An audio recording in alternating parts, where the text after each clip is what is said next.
نحمده ونصلي ونسلم على رسوله الكريم وعلى آلہ واصحابہ اجمعین اما بعد۔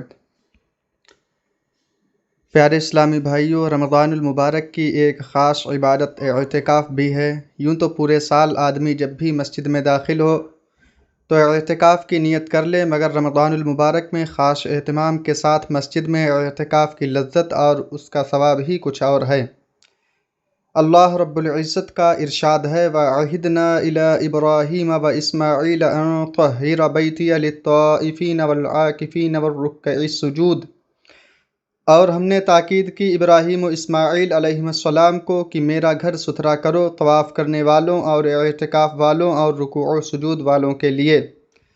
نیز اللہ عز و جل کا ارشاد ہے، وَلَا تُبَاشِرُوهُنَّ وَأَنْتُمْ عَاكِفُونَ فِي الْمَسَاجِدِ، عورتوں سے مباشرت نہ کرو جبکہ تم مسجدوں میں اعتکاف کیے ہوئے ہو۔ پہلی آیت کریمہ سے یہ بات واضح ہوتی ہے کہ اعتکاف صرف امت محمدیہ صلی اللہ علیہ وسلم ہی کے لیے عبادت نہیں، بلکہ اس سے پہلی امتوں میں بھی یہ طریقہ عبادت رائج تھا۔ ام المؤمنین حضرت عائشہ صدیقہ رضی اللہ تعالی عنہا سے مروی ہے کہ رسول اللہ صلی اللہ تعالی علیہ وسلم رمضان کے آخری عشرہ میں اعتکاف فرماتے تھے۔ انہی سے مروی ہے، معتکف پر سنت یہ ہے کہ وہ مریض کے عیادت کو نہ جائے، نہ جنازہ میں حاضر ہو، نہ عورت کو ہاتھ لگائے، نہ اس سے مباشرت کرے، اور نہ کسی حاجت کے لیے جائے مگر اس حاجت کے لیے جا سکتا ہے جو ضروری ہے، اور اعتکاف بغیر روزہ کے نہیں، اور اعتکاف جماعت والی مسجد میں کرے۔ رسول کریم صلی اللہ تعالی علیہ وسلم نے معتکف کے بارے میں فرمایا، وہ گناہوں سے باز رہتا ہے اور نیکیوں سے اسے اس قدر ثواب ملتا ہے جیسے اس نے نیکیاں ہی نیکیاں کی۔ حضور اقدس صلی اللہ تعالی علیہ وسلم نے ارشاد فرمایا، جس نے رمضان میں 10 دنوں کا اعتکاف کر لیا تو ایسا ہے جیسے 2 حج اور 2 عمرے کیے۔ ام المؤمنین حضرت عائشہ صدیقہ رضی اللہ تعالی عنہا سے روایت ہے کہ سرکار اقدس صلی اللہ تعالی علیہ وسلم نے ارشاد فرمایا، من اعتکف ایمانا و احتسابا غفر له ما تقدم من ذنبہ، جس شخص نے ایمان کے ساتھ ثواب حاصل کرنے کی نیت سے اعتکاف کیا اس کے تمام اگلے گناہ بخش دیے جائیں گے۔ ایک مرتبہ نبی کریم صلی اللہ تعالی علیہ وسلم نے 1 رمضان سے 30 رمضان تک اعتکاف کرنے کے بعد فرمایا، میں نے شب قدر کی تلاش کے لیے رمضان کے پہلے عشرہ کا اعتکاف کیا، پھر درمیانی عشرہ کا اعتکاف کیا، پھر مجھے بتایا گیا کہ شب قدر آخری عشرہ میں ہے، لہٰذا تم میں سے جو شخص میرے ساتھ اعتکاف کرنا چاہے کرے۔ اب اعتکاف کے چند مسائل بھی ملاحظہ فرمائیں۔ مسجد میں اللہ کے لیے نیت کے ساتھ ٹھہرنا اعتکاف ہے، اور اس کے لیے مسلمان عاقل اور جنابت و حیض و نفاس سے پاک ہونا شرط ہے۔ بلوغ شرط نہیں بلکہ نابالغ جو تمیز رکھتا ہو اگر بنیت اعتکاف مسجد میں ٹھہرے تو یہ اعتکاف صحیح ہے، آزاد ہونا شرط نہیں۔ مسجد جامع ہونا اعتکاف کے لیے شرط نہیں بلکہ مسجد جماعت میں بھی ہو سکتا ہے۔ مسجد جماعت وہ ہے جس میں امام و مؤذن مقرر ہوں۔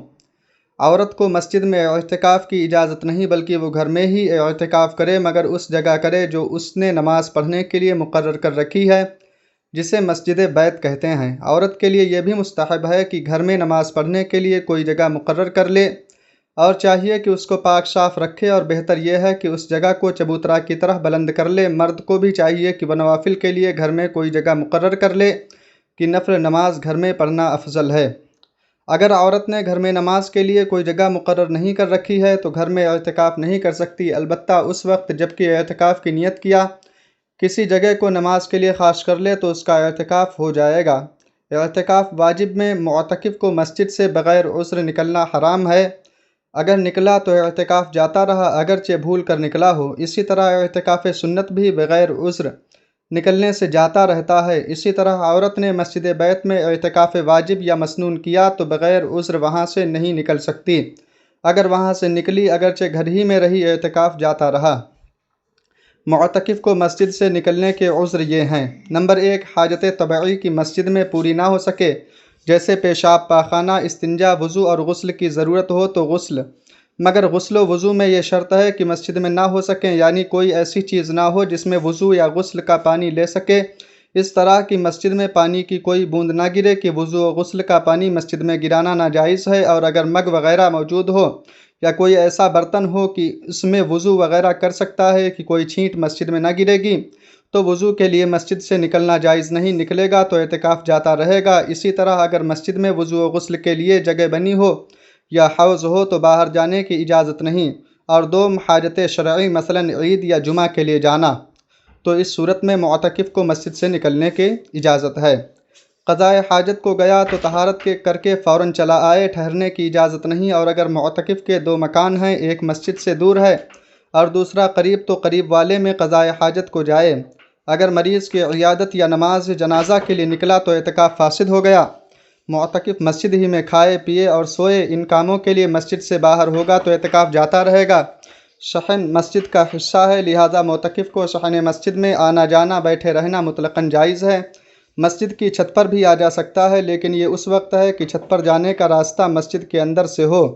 اگر اوپر جانے کے لیے سیڑھیاں احاطۂ مسجد سے باہر ہوں تو معتکف نہیں جا سکتا، اگر جائے تو اعتکاف فاسد ہو جائے گا۔ یہ بھی یاد رہے کہ معتکف غیر معتکف دونوں کو مسجد کی چھت پر بلا ضرورت چڑھنا مکروہ ہے، کیونکہ یہ بے ادبی ہے۔